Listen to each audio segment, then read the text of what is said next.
master of this answer. So, Malik, tell me, why are you here? To increase my knowledge. Okay, mashallah. And why is it that you strive to increase your knowledge? So I can be a better servant of Allah. Okay, mashallah. So, Malik here, so for those sisters, he said, why is he here? He said, to increase his knowledge. And the reason to increase his knowledge is so that he, bi'idhnillah, will be a better servant of Allah subhanahu wa ta'ala. It's an excellent answer, mashallah. Now, let's take a moment and go back. Let's take a little step back in time. Tens of thousands of years. Or maybe if it's scientists, they'll say maybe millions of years. But we'll say roughly, according to Quranic and Israeli riwayat, let's say humanity has been based on the lifelines and the lifetimes of the various Anbiya, wassalam. Let's go back several tens of thousands of years. And let's elevate ourselves and imagine that we are witness to a grand event. And the grand event that we are witness to is that which is occurring not on this earth, but in the heavens, in Jannah.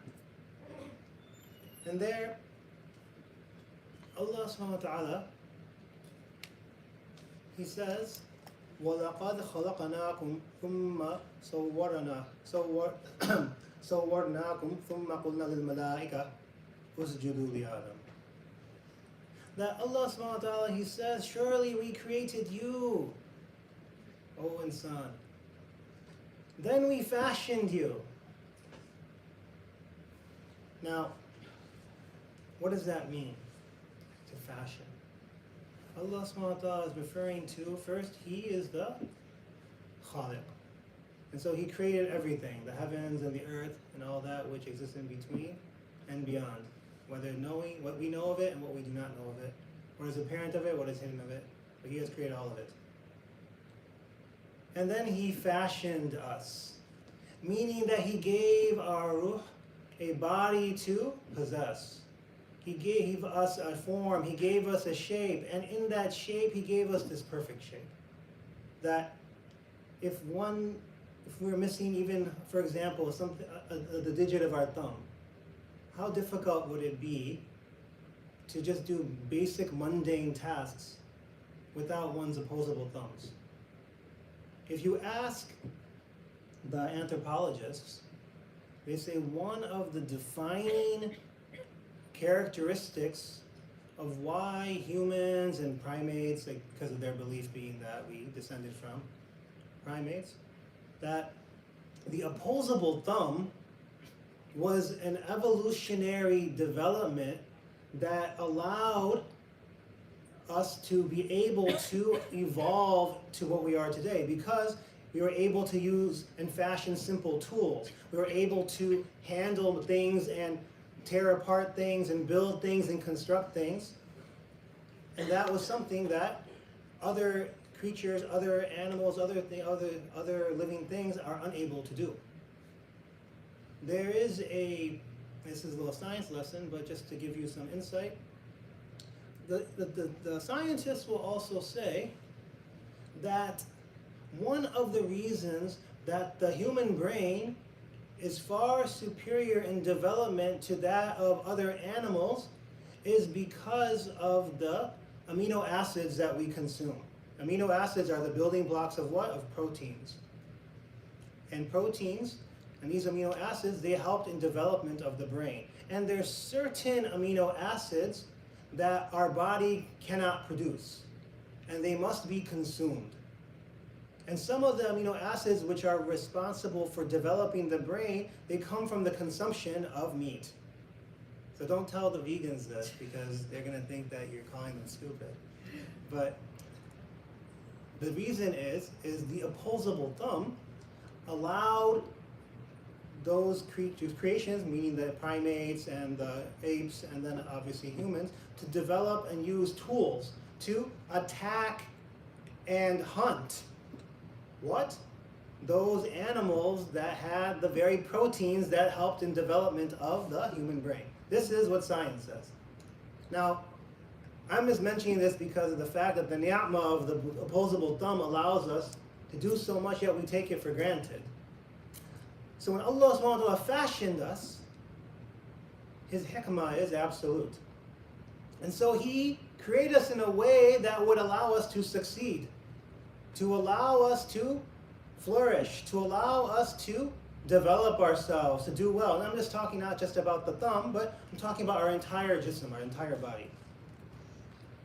But even after that, He says to the angels, Usjudu li Adam. And before we step into that, let's take a step back. Because the ayat of the Quran, mashallah, sometimes the picture is not fully painted until you look at the entire context of all the ayat within the Quran.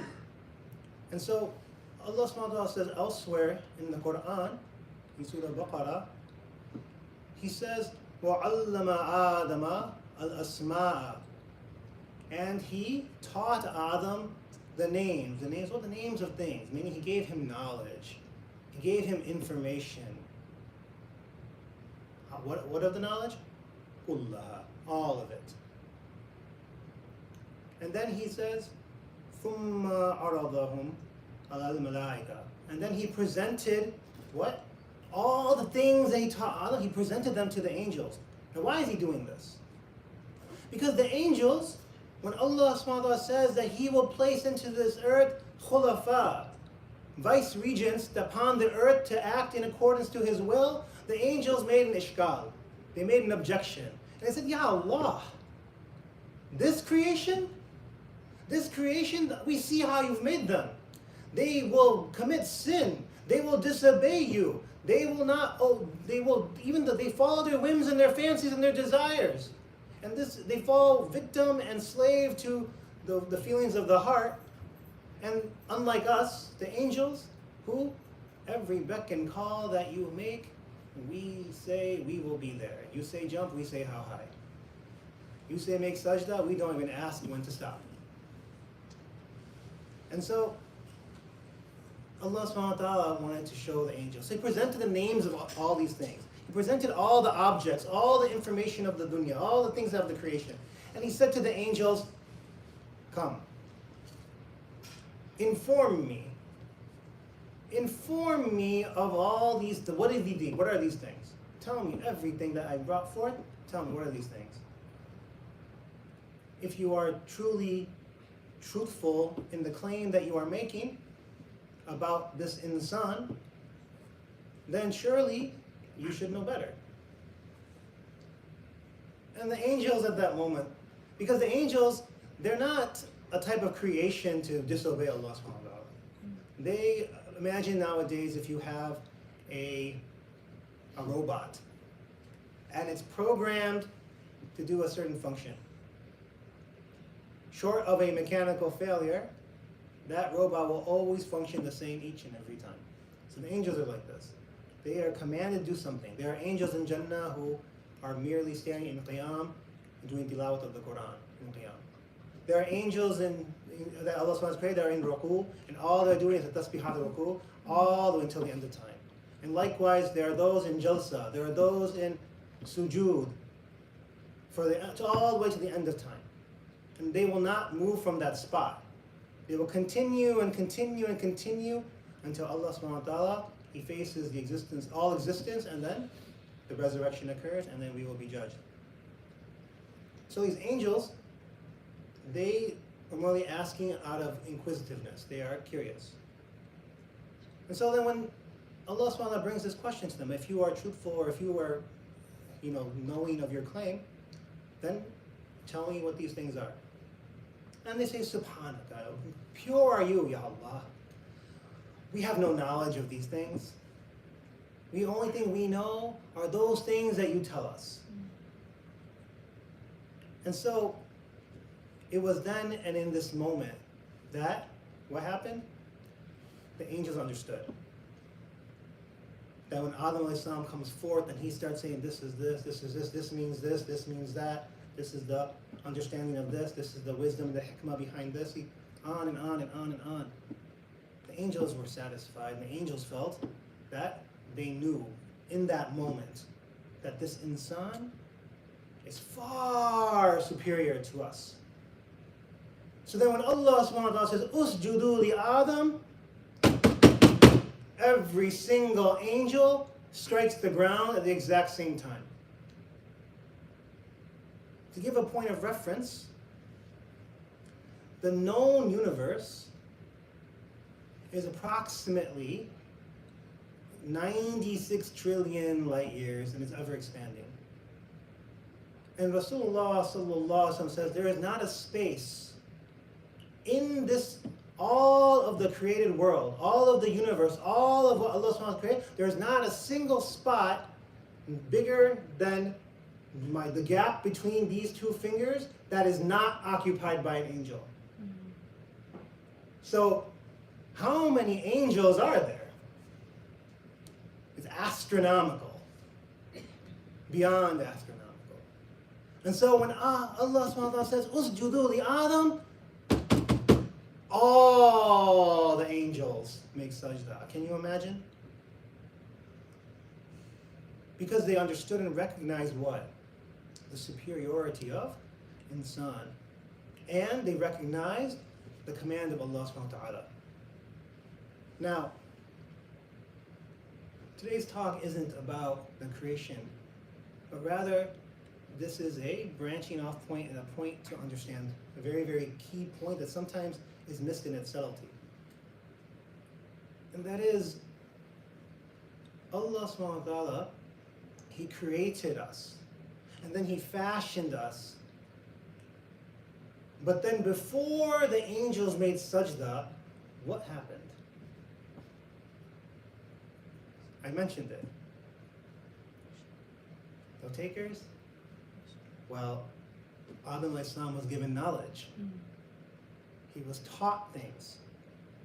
And so, what was contingent upon the command of Allah subhanahu wa ta'ala to bestow honor upon Adam alayhi salam, the prerequisite was what? That Adam alayhi salam acquire knowledge. This is a lesson that if someone understands this, it will be a guiding principle for their entire life. Why? Because if you understand that honor and recognition in the dunya is not what we're seeking. We're seeking the honor and recognition and the love and the ni'mah and the favor of who? Allah subhanahu wa ta'ala. And we cannot fully understand how to please Allah subhanahu wa ta'ala until we know who is Allah subhanahu wa ta'ala. And the way we know who is Allah subhanahu wa ta'ala is by what? Is by learning about Him, seeking knowledge. So when someone says, I want to seek knowledge to please Allah subhanahu wa ta'ala, worship in the manner, that is correct. But the road to seeking knowledge is not something that is a single point of obtainment. Meaning that each and every individual, their objective in pleasing Allah should be one and the same. However, how they please Allah subhanahu wa ta'ala, this is a matter of subjectivity. Obviously, there are certain core aspects that we as Muslims should all do, and they should all be, they're not unique, namely our ibadat. But as Muslims, we hope and we make dua that Allah subhanahu wa ta'ala keep us upon have istiqamah upon what? Upon our salah, upon our ibadat, our fara'id, and to abstain from sin. But realistically speaking, despite, if you were to survey, and this is a sad reality, but if you survey the Muslim Ummah, over 2 billion Muslims on the earth and growing, and you ask and you make a survey of like how many prayers do you pray each and every day? The answer will not be 5 times a day. The unfortunate reality is that many Muslims, they are not diligent upon performing their salah. So they might say, I pray in the morning Fajr, and then I go to school, I go to work, and it's difficult, the people are watching, they're looking, I don't know, they're gonna say something or do something. So, I don't pray when I'm out. And I come home and it's Maghrib time. So then at Maghrib time, I come home and then I quickly make wudu and I pray my Dhuhr, I pray my Asr, I pray my Maghrib. And then when Isha comes, I pray my Isha. Many Muslims do this. And then there are some that say, after a bit of time, it's so hard. So I'm just going to forego my Dhuhr and Asr and just pray my Maghrib at home and pray my Isha. But then the winter comes and I'm still at work when Maghrib comes in. So then there goes Maghrib. So many Muslims might say, I pray 1 or 2 salah a day. Fajr's hard, it's so early in the summers. And many Muslims say this. But we understand and recognize that one should pray. So the key to pleasing Allah subhanahu wa ta'ala, if someone says, I'm just going to pray my prayers, but my heart and my mind is not in alignment with why I'm praying, because what is the goal? As you said, to please Allah subhanahu wa ta'ala, how to be a better worshipper of Allah. So there's no handbook. Well, you could say if you look in the book, the Quran, it says, there's certain ahkam, do this, don't do this, refrain from this, and encourage this. You look in the books of fiqh, they'll say this is halal, this is haram, etc., etc. But if someone simply looks at the book of the Quran and they look at the books of fiqh and they just say, okay, I'm not supposed to do this, I'm supposed to do this, I'm just going to do this is my handy-dandy guidebook as to what I should do and what I should not do. But all the while, in their heart, it's just a matter of, I'm just doing it because I have to. I'm just doing this not because I want to, but because I know I have to and I need to in order to please Allah. Now take a simpler example, and then you'll understand how Allah subhanahu wa ta'ala would feel. Many of you are younger, but you obviously everyone has parents. And so, when your parents ask you to do something, or as a parent, if you ask your child to do something, or you ask a younger sibling to do something, and they kind of drag their feet. They're like, okay. They drag their feet. They stumble upon, they do it slowly, maybe they do it haphazardly, the task, the chore. And the parent is watching their child, or you're being watched by your parent. Is the parent necessarily pleased? No. Malik is shaking his head no. So I'll give you the little subtitles with the actions for the brother's side. I'll do that for child so you guys can see. But he's shaking his head, no, because the idea is that when a parent is asking their child, or if a child is being asked by their parent to do something, sometimes the parent asks just to see, will my child do it? It's not about doing it, it's about how they do it. Are they happily doing something because I asked? Or are they doing it because they understand my authority and they know, I'll get in trouble if I don't do this. I'll get yelled at, I won't get my allowance, maybe I won't get a nice dessert, maybe I won't get this, maybe I won't get that. So now, imagine if someone is just praying because they say, I have to pray. I'm fasting because I have to fast. There's so many rak'ah. I'm just going to pray Surah Al-Thar and Surah Ikhlas, and I'll do them as fast as possible. I can do my Fatiha and my Al-Thar in a single breath, just so I can get into my ruku. And then up, down. And then as soon as I finish, I get up and I run to whatever it was I was doing that was taking me away from, that the salah took me away from. Or in the Ramadan, as it's coming now soon.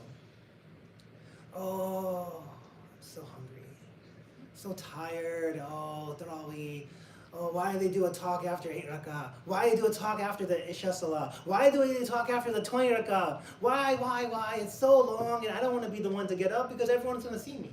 So I'll sit there and I'm so tired. I have to get up and go to school. I have to get up, I have an exam tomorrow. Oh, I have a meeting tomorrow. I have work. Now, you might not be verbalizing this, but it's internalized. And Allah subhanahu wa ta'ala knows the states of the hearts. So Allah subhanahu wa ta'ala is watching to see how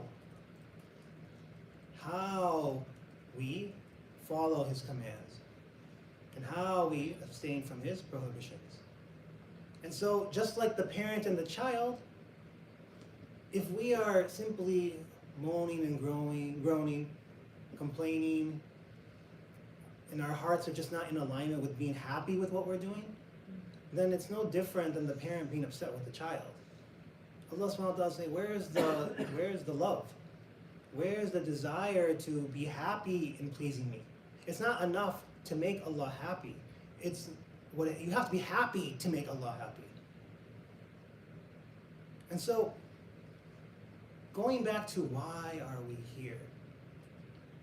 So, simply saying, I'm going to come to the masjid, I'm going to pray, I'm going to make sure I pray my sunnah, my nawafil, I'm going to fast, I'm going to do the tilawat of the Quran, I'm going to do all these things, I'm going to make sure I dress appropriately, I'm going to make sure I don't do anything to fall into sin. And all these different checklists of things. That's all and well, but there has to be a point where someone transitions from having to do it to wanting to do it. Now, how do we get there? You see, this is the million, billion, and I guess nowadays $1 trillion question. And that is, it's not the same for everyone.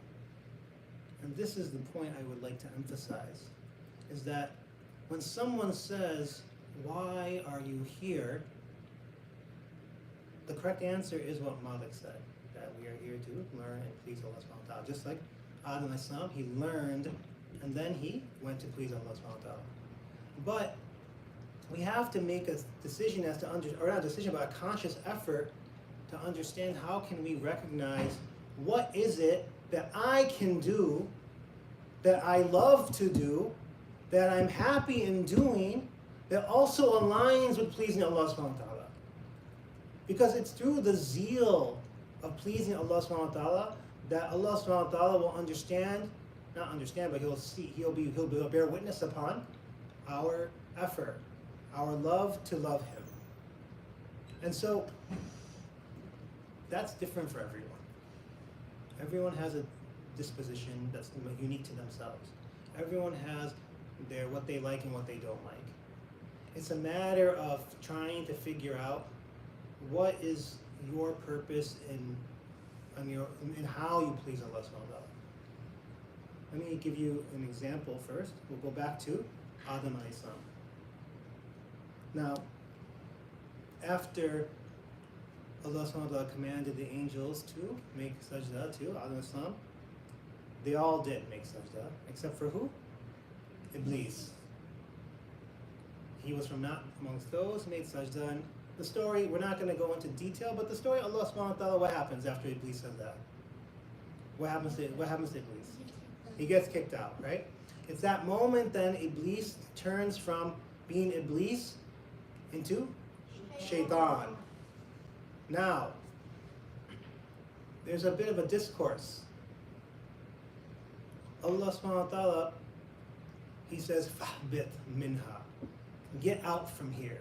When he refuses to make sajda. And he doubles down when asked. He says, I'm better than him. I'm better than Adam. Despite the fact that Allah subhanahu wa ta'ala just demonstrated before all the angels, and obviously Shaitan was there, that the superiority of Adam alayhi salam was second to only Allah subhanahu wa ta'ala. And that's when he commanded the angels to make sajda, so Iblis should have recognized. But he didn't. And so Allah subhanahu wa ta'ala says, get out from here. He kicks him out. But prior to him leaving, Shaitan, what does he do? He challenges Allah subhanahu wa ta'ala. And he says, I am going to lie in wait. Just like a bandit on the edge of a caravan trail, seeking to jump and rob someone, to mug someone. I'm going to lie in wait, and I'm going to cause this insan to go on a detour from your path to the path of sin, to the path of disobedience. And then Allah subhanahu wa ta'ala, they have a discourse and shaitan leaves. And Allah subhanahu wa ta'ala, he speaks to Adam and his wife Hawa, alayhi salatu wassalam. He says, stay in Jannah, meaning that you can do whatever you want, except for one thing. Don't go near this tree. Meaning don't eat from the tree. And shaitan,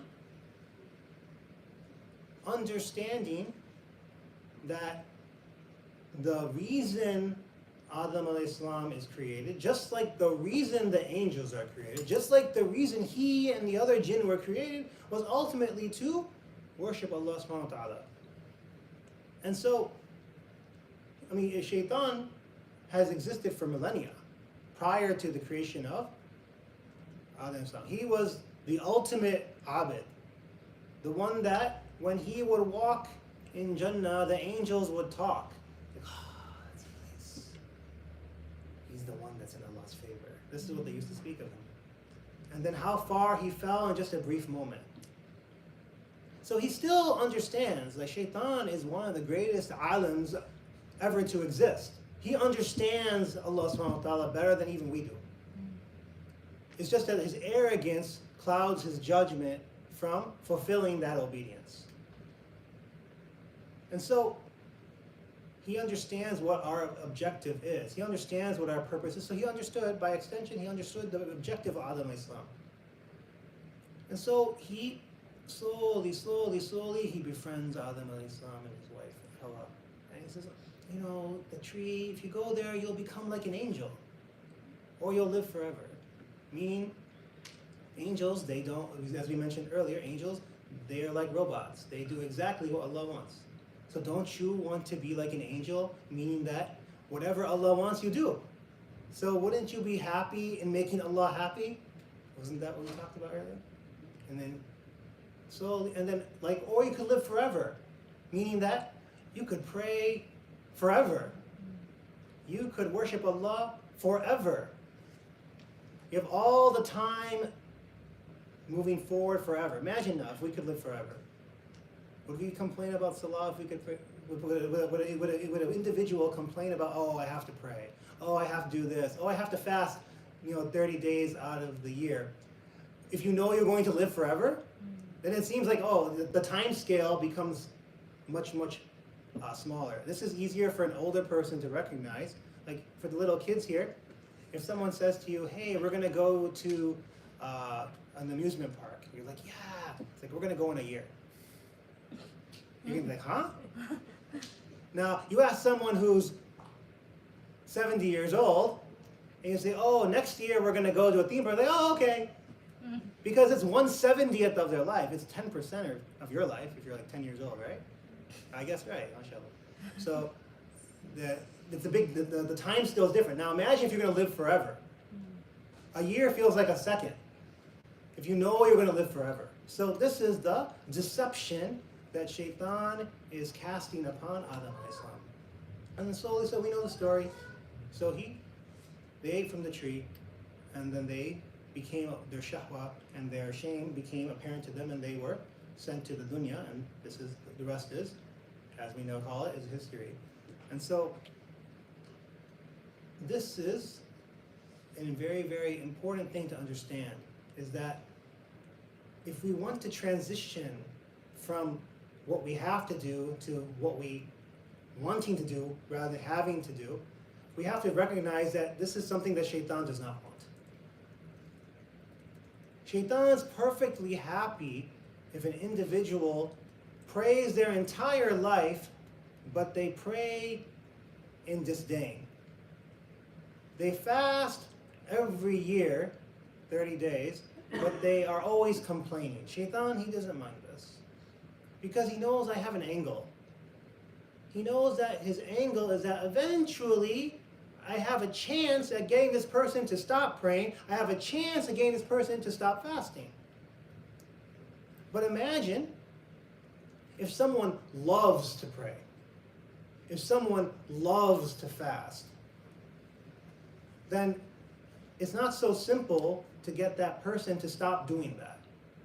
Take, for instance, if someone has a habit and they have a real big love for, say, sweets. They love to eat sweets. Hey, you like to eat sweets? All right. And someone says, hey, you, what's your name? Huh?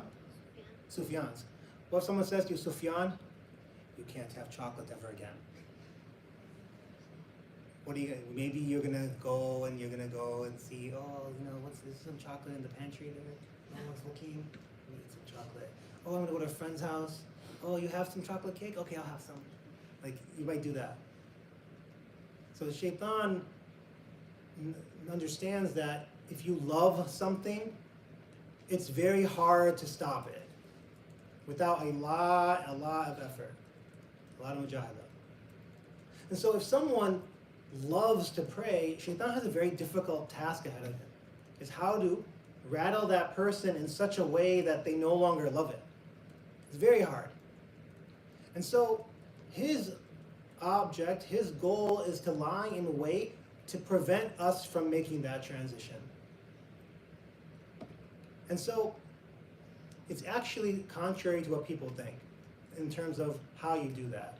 Oftentimes we see, if you go to the masajid, and you go not for like Jummah, but like say you go for Asr, middle of the day, or Dhuhr, on a Monday through Thursday, say you go for Dhuhr. What kind of people do you see at the masjid praying? Elderly people, most of the time.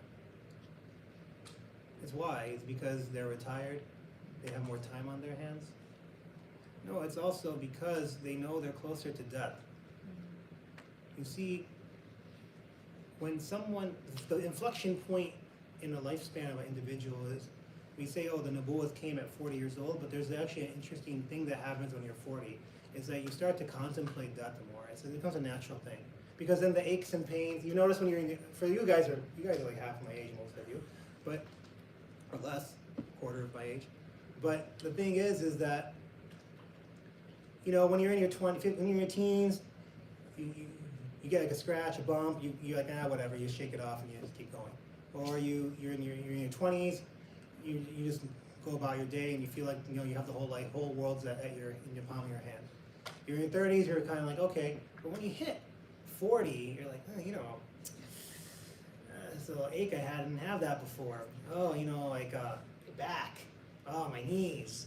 Then you're like, oh, it's like you start thinking that your body is starting to fail you. You're not able to do the things you were able to do when you were 20. And so the elderly people, they are constantly reminded that death is something that is closer, is near.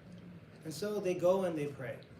And so we say, oh, logically then, when I get older, I have all the time. I'll do my Hajj when I'm older. I'll do my multiple Umrahs when I'm older. I'll read extra Quran when I'm older. But I'll give you an interesting task. If you ever have a chance, visit a cemetery. Go to the Muslim section area, and you can say, Assalamu alaikum ya ahl qubur, Assalamu alaikum, O people of the grave. You may dua for them. And just walk around and look at the headstones of the graves. And usually we'll see like the name, date of birth, date of death, and maybe they'll be like, like beloved father, beloved uncle, beloved mother, maybe there's some little epithet. And so, but look at the dates. The date of birth and the date of death, because then you can get an idea of how old the person was when they died. More often than not, you'll be surprised. It's not the majority of the inhabitants of the grave are not people who are 70, 80 years old. The majority are people who are less than 40. And so you'll realize then, if you make a habit of visiting the graves and seeing this, you'll understand that death is something that life is not guaranteed. Death is something that can happen in any moment. And so if someone says, I'm going to wait until my elder age so that I can really, really focus on my ibadat, well, how do we know that any of us will be alive to see that moment? How do any of us know that we'll be alive before the time of Isha comes in? How do any of us know that we'll be alive to blink another time? Like, we don't know. Only Allah subhanahu wa ta'ala knows the coming of our deaths. And so, one is young, and this is for the vast majority of you, and those who are young at heart, inshallah, that the object is to try to transition to loving something, loving those things that Allah loves, loving to obey Allah subhanahu wa ta'ala at a young age, because then that love will turn into zeal, will turn into fervor. People say, oh, it sounds like you Muslims are like a cult. But I'll tell you this. When you ask there are riwayat, not hadith obviously, because they're from mushriks, they're from the non-Muslims, the mushrikeen of Makkah. They would give commentary that, oh, on the day of Eid, we would see the Muslims doing the takbirat on their way to and from the salah. And the way they would do the takbirat, we thought they were crazy people. They'd be uttering it non-stop, over and over and over, as much as they could. They wouldn't even stop to even, say, like to go grab a snack, to grab a meal, they would just keep focusing on giving the takbirat because they loved Allah subhanahu wa ta'ala. So when they say Allahu Akbar, they really meant Allahu Akbar. Can we obtain that? We can. We just have to be willing to make the effort. And so how do we get that love? Going back to the main question is that many of you are either, most of you are students or just started working, right? How many are students? Okay. I know you guys are students, unless you're like some Richie Rich. You guys don't know who that is, but like a character who's a millionaire when he was a kid. Oh, you guys know? Oh, I didn't know that was still a show. But anyways, so, okay, what are you studying, Malik? Cybersecurity. Cybersecurity. Okay, mashallah. So let me ask you this. I don't want to put you on the spot. Am I putting you on the spot? No. Okay. Okay, jazakallah khair. Yeah. So, how do you feel about cybersecurity? It's a means to earn bread. So do you love it? Meaning that you think that, oh, if I couldn't do cybersecurity, I couldn't sleep at night? No, definitely not. It's a labor of love. I love it sometimes, I hate it. Okay, mashallah. So, this is the reality for most people, that the vocation we choose, oftentimes, like you're at high school, you're a senior, and then you go into university, you're like, okay, well, I have to declare a major, I have to figure out what I want to do. And so most of the time, we look at our jobs as, oh, what's the most lucrative thing?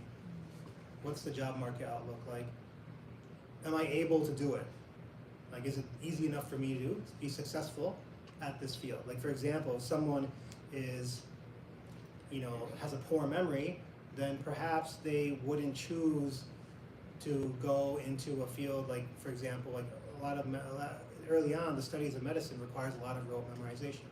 If someone says, oh, well, my memory is awful, then they might think, oh, I might have a problem getting through, unless I work really, really hard. So this is the distinction between two individuals.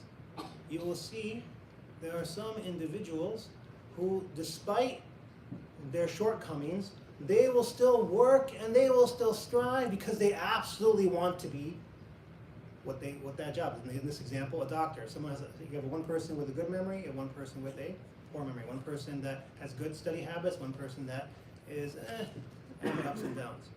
And so, but the person that has a poor memory with his ups and downs, he or she is like, I really, really want to be a doctor. I want to help people. I want to take care of people. I want to save lives. I want just the idea of helping people in this way is something that I've dreamt about and I will continue to dream about.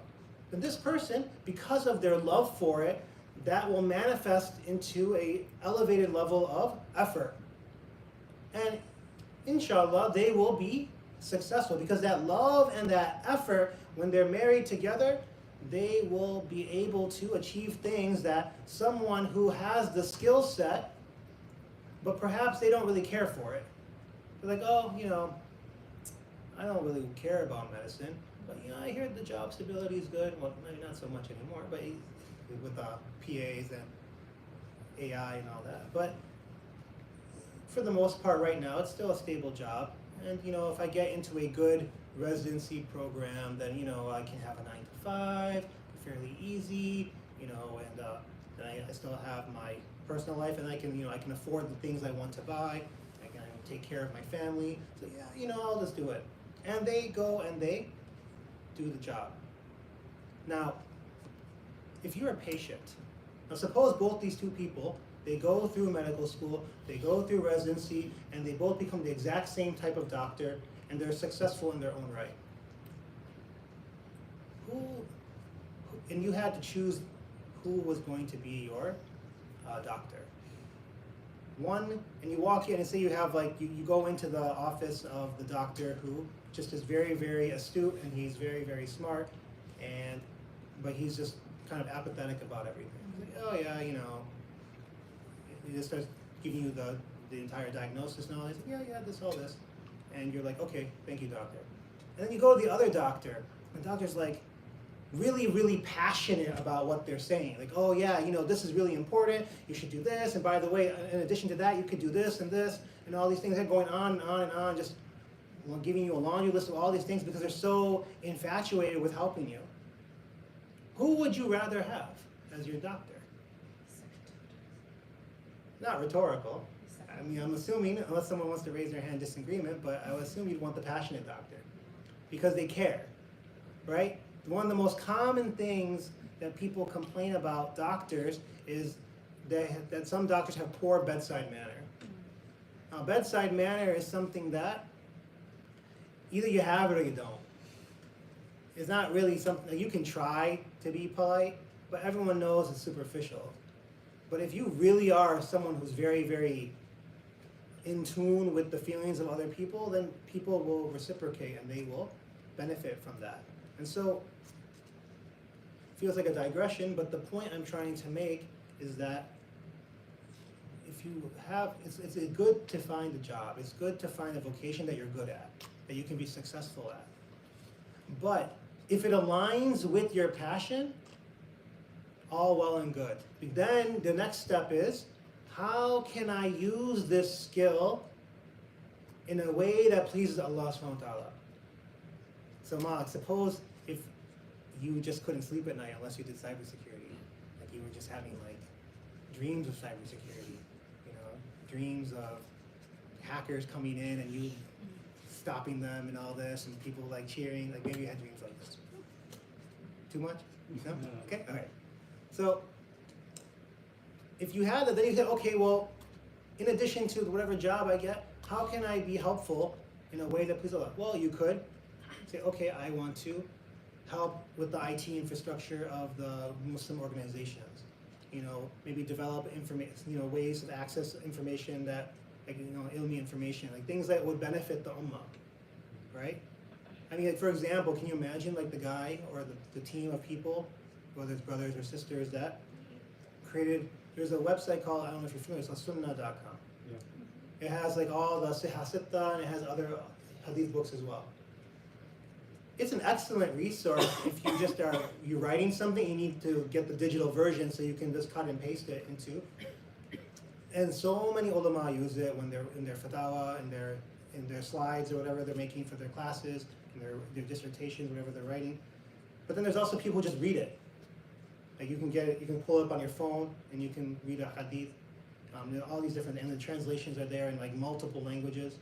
Imagine how much of a blessing that is upon the creator of that website. They're making a sadaqah jariyah each and every moment of each and every time they get a click, there's a reward on their scale. They're going to see Allah subhanahu wa ta'ala, and their mizan is going to be a Allahu Alam how vast it will be. And so take your skill and apply it in a way that is helpful, not just to yourself, but also helpful to the ummah, helpful to furthering the cause of Allah subhanahu wa ta'ala. Because that, if you have a passion for that, then you're going to continue to do it because you love it. And that's something that shaitan will have a hard time rattling because you have such a love for it.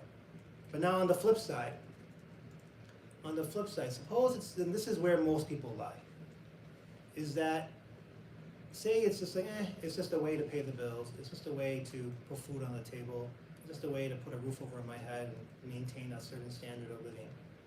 Then you should look at your job, and forgive my bluntness, but you should look at your job, if you feel this way, you should look at your job no different than a mundane task like going out and taking the trash to the garbage bin or cleaning your bathroom. Because it's something that you have to do it, but you don't really care to do it. You see, this is the point I'm trying to make. And if that's the camp that you fall in, that's fine too. It's fine to not have a passion in everything you do, but there's certain things that you need to do, but then you have to recognize that that job, that vocation, that whatever it is you're doing, that's merely to live in this dunya. So you still need to find something that you are passionate about that you can align with the pleasure of Allah subhanahu wa ta'ala. Whether that's taking classes, whether that's, teaching other people, whether that is doing khidmat of the masajid, khidmat of the various institutes. There's so many ways to further the cause of Allah. So maybe someone just loves talking about the deen to help people love the deen. They give da'wah. Then you learn those skills that you need to be able to do that. And then you go and do it. And then your job is one thing, but then your passion is what you align with the pleasing of Allah subhanahu wa ta'ala. Because you need that passion, you need that love. I need that passion, I need that. We all need this. Why? Because then shaitan's grip is very loose on us. Just like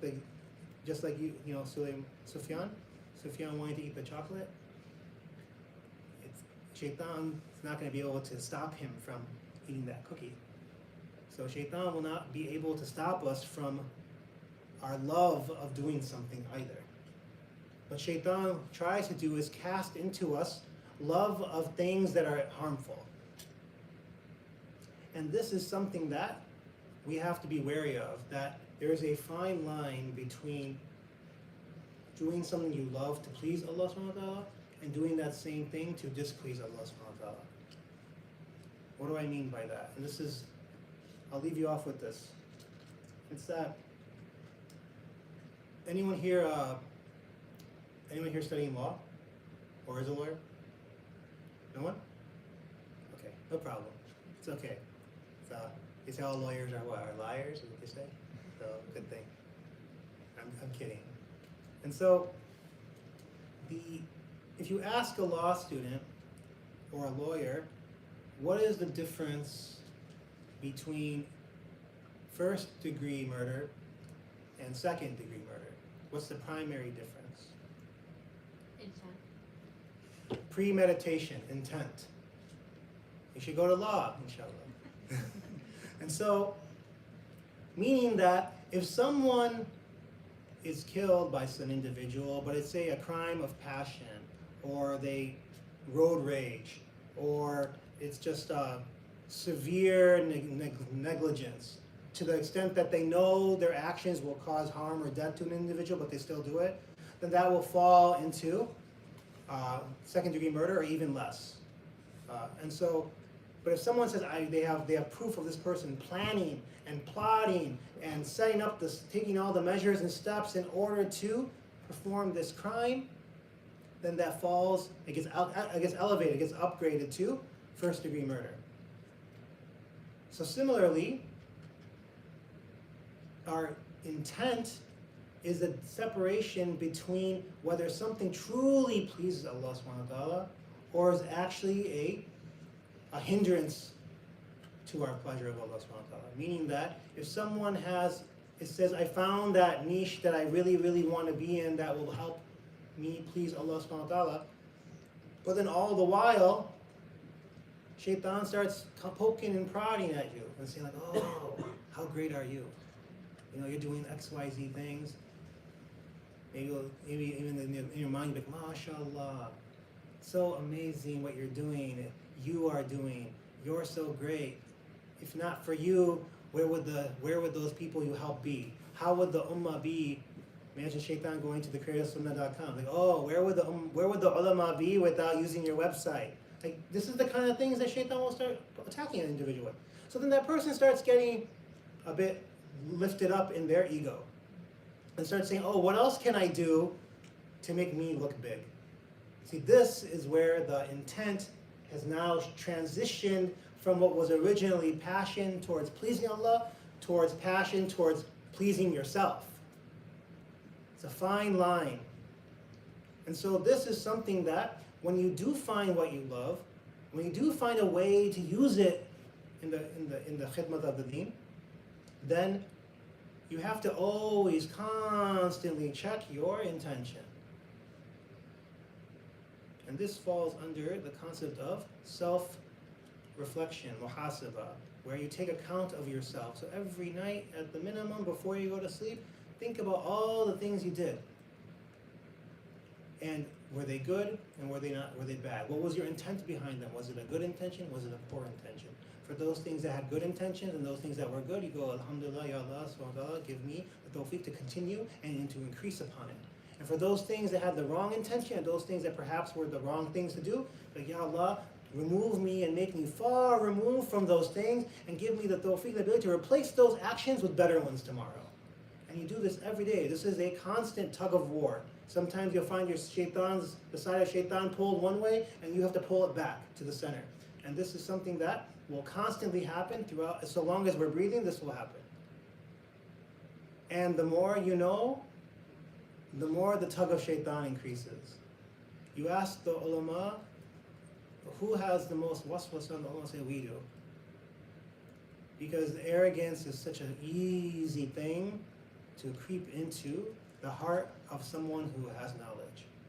And so, as you seek knowledge to improve yourself, as you seek knowledge to understand how to worship Allah subhanahu wa ta'ala, as you seek knowledge in furtherance of something that will be used for pleasing Allah subhanahu wa ta'ala, always, always, always check your intention.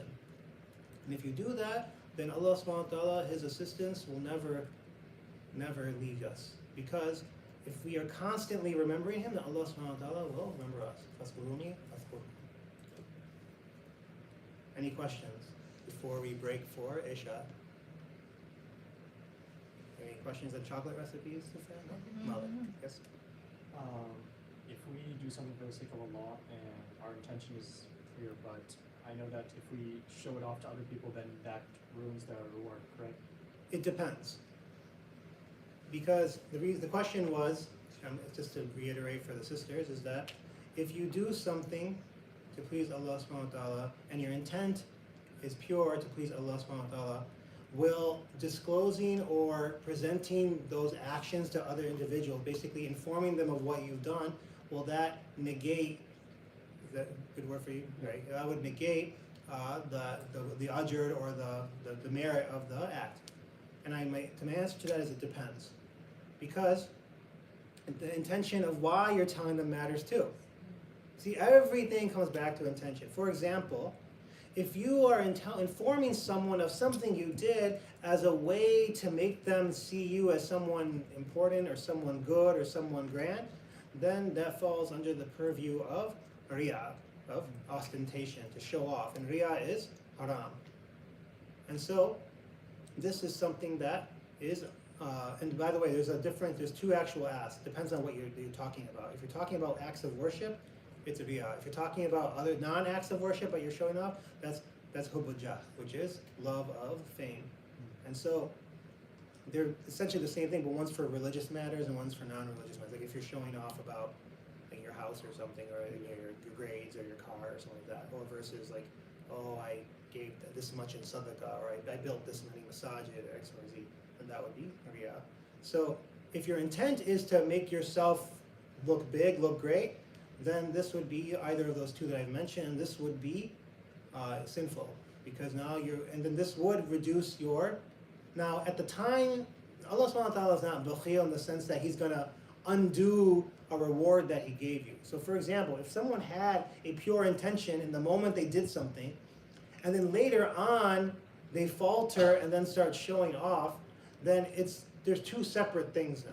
Like the reward of what that person did will be there, but then the sin of the riyah will also be there. So they'll offset.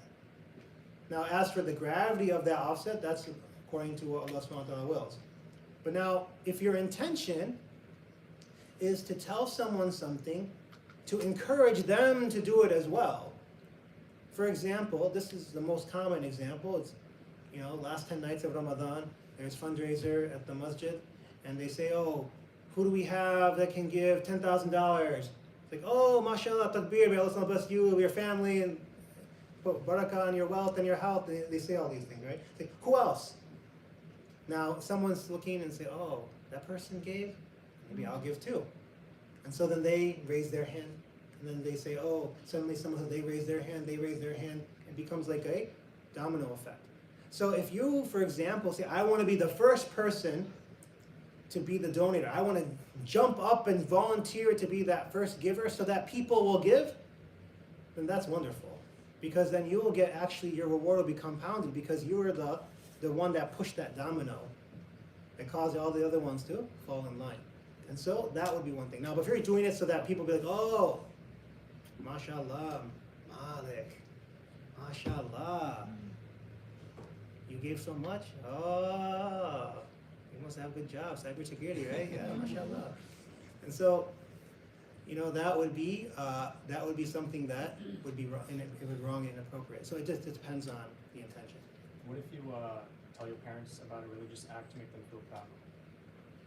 So there are certain exceptions to riyah. And that is if someone is telling their parents or their teacher that, oh, Ammi Abu, or my Ustad or Shaykh, I was able to get up today and I prayed the Hajj. And they're like, oh, mashallah, my beda, or my student. Like, that's different. Because it's like there depends on the rank of the person you're telling. And in this is the only exception, is that if it's your parents, or ascendants, like your grandparents and that. But I mean, or your teacher.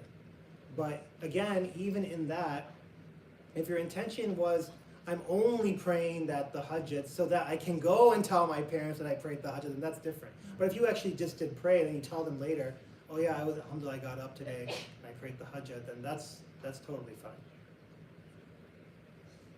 Any questions other than Malik's two questions? Yes. What's your name? You want to make azan? How old are you? Yeah. No, how old are you? Oh, 11? No, you need someone older. You have to be baligh. Are you baligh? No, you know what that is? Okay. Then you can't. Then we'll. For a fard salah, it's a little different. Okay. Mufti has let him say Shahram before. Huh? Mufti has let him say Shahram. Has he? Yeah. We all do walkthroughs. Okay. Then he must know something I don't. So you can go. You can give azan. You did it yesterday. You did it yesterday. Can I do it? Who did it yesterday? You did it. Who did it the day before that? No, it has to be